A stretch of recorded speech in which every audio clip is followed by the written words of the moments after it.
Hello guys, നമുക്കിന്ന് baby balls ഉണ്ടാക്കിയാലോ? അതായത് ബ്രെഡ് ബനാന ബോൾസ്. നമ്മുടെ കുഞ്ഞു കുട്ടികളൊക്കെ സ്കൂൾ വിട്ട് വരുമ്പോഴത്തേക്കും വിശക്കുന്നു, എന്തെങ്കിലും ഉണ്ടാക്കി താന്ന് പറയും. അപ്പോൾ അവർക്ക് വേണ്ടിയിട്ട് ഉണ്ടാക്കി കൊടുക്കാൻ പറ്റിയ ഒരു സിമ്പിളായിട്ട് ഈസി ആയിട്ടുള്ള റെസിപ്പി ആട്ടോ ഇത്. ഇത് ഉണ്ടാക്കാൻ പ്രത്യേകിച്ച് വേറൊന്നും വേണ്ടാന്നേ. ഒരു ബ്രെഡും ഒരേത്തയ്ക്ക് മാത്രം മതി. ഏത്തയ്ക്ക സർക്കിളിൽ അരിഞ്ഞെടുക്കുക, എന്നിട്ട് അത് നെയ്യിലിട്ട് നന്നായി വഴറ്റിയെടുക്കുക. നല്ല രീതിയിൽ വരണം കേട്ടോ.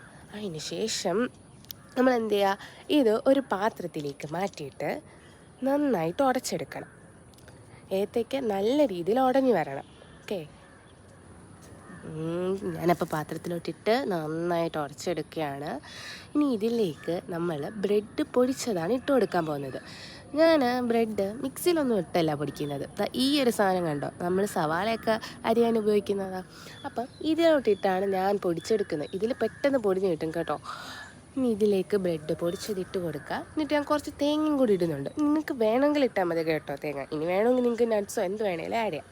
ഞാനപ്പോൾ ഏത്തയ്ക്കയും ബ്രെഡും തേങ്ങ എല്ലാം കൂടെ നന്നായിട്ട് മിക്സാക്കി എടുക്കുക. എല്ലാം കൂടെ നന്നായിട്ട് കുഴച്ചെടുക്കുക. നമ്മൾ അപ്പത്തിൻ്റെ മാവൊക്കെ കുഴയ്ക്കുമല്ലോ, അതുപോലെ നന്നായിട്ട് കുഴച്ചെടുക്കുക. അതിന് ശേഷം കുഞ്ഞു കുഞ്ഞു കുഞ്ഞു ബോൾസായിട്ട് ഉരുട്ടി വെക്കുക. എന്നിട്ട് എണ്ണ ചൂടാകുമ്പോഴത്തേക്കും ഈ ബോൾസൊക്കെ ഈ എണ്ണയ്ക്കകത്തോട്ടിട്ട് നന്നായിട്ട് ഫ്രൈ ചെയ്തെടുക്കുക. ഈ ബോൾസൊക്കെ ഒരു ബ്രൗൺ കളറായി വരുമ്പോഴത്തേക്കും അത് പാത്രത്തിലേക്ക് മാറ്റിയിട്ട് നമ്മുടെ കുഞ്ഞു മക്കൾക്ക് കൊടുക്കാം. അപ്പോൾ അവർക്ക് സന്തോഷവും നമുക്ക് സന്തോഷവും അല്ലേ? സോ വീഡിയോ ഇഷ്ടപ്പെട്ടെങ്കിൽ ലൈക്ക് ചെയ്യുക.